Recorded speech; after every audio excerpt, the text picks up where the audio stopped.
Si esta ley que propusimos prospera estas modificaciones, podemos darle un tratamiento a la corrupción como crimen organizado, y eso yo creo que sería un gran avance y le daría mucha potencia al Estado y mucha potencia a las instituciones. El tema está tan grave que la Secretaría responsable del control en el Ejecutivo no está en la Ley Orgánica de la Administración Pública.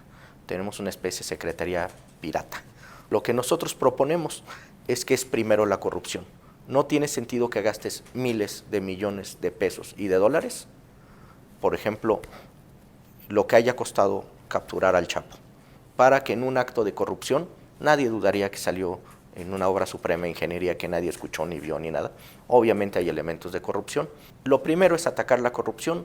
Atacar la corrupción le daría la fortaleza al Estado para enfrentar otro tipo de males con mayor certeza y con mayor fortaleza. La corrupción no la hacen individuos aislados, sino la hacen organizaciones criminales que operan de manera permanente, que tienen una ingeniería, que tienen una arquitectura financiera, una arquitectura funcional y una arquitectura política que les da cobertura. El tema es que cuando ves una metástasis de un problema como este, es que tú tienes que atacarlo precisamente como se ataca el crimen organizado.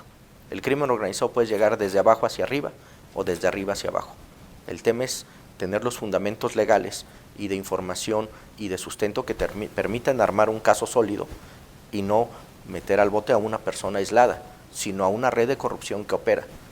Mira, si tú revisas los informes de la Secretaría de la Función Pública, te vas a dar cuenta que prácticamente el número de inhabilitados y sancionados es nulo.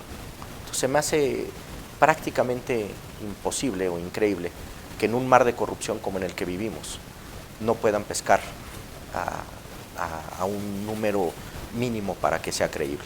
La iniciativa es muy sencilla, es no cometer el error de suponer que la corrupción la cometen individuos aislados.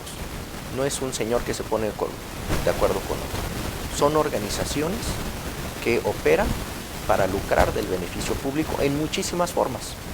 Entonces, lo que queremos es que se reconozca esto y a partir de este reconocimiento se modifique el Código Penal y se modifique la Ley de Crimen Organizado para que los delitos vinculados a la corrupción tengan el tratamiento del crimen organizado. ¿Por qué? Porque lo son. Son grupos de más de 3 personas organizados de manera sistemática y permanente para cometer ilícitos.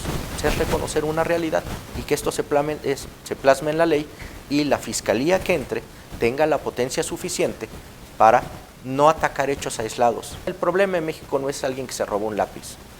Eso sí puede ser un tema de la condición humana. El problema en México son las redes de corrupción que están enquistadas en el aparato público y que son los que están drenando al país.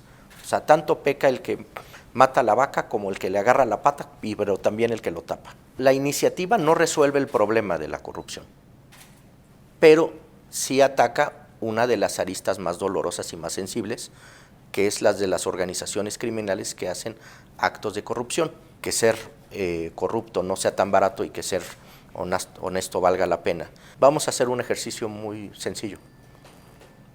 Hable la edición de hoy, la de ayer, la de antier, bueno, la de ayer antier no, pero de la última semana, y dime en Reporte Índigo un día que no hayan dado cuenta de un acto de corrupción desde que se fundó.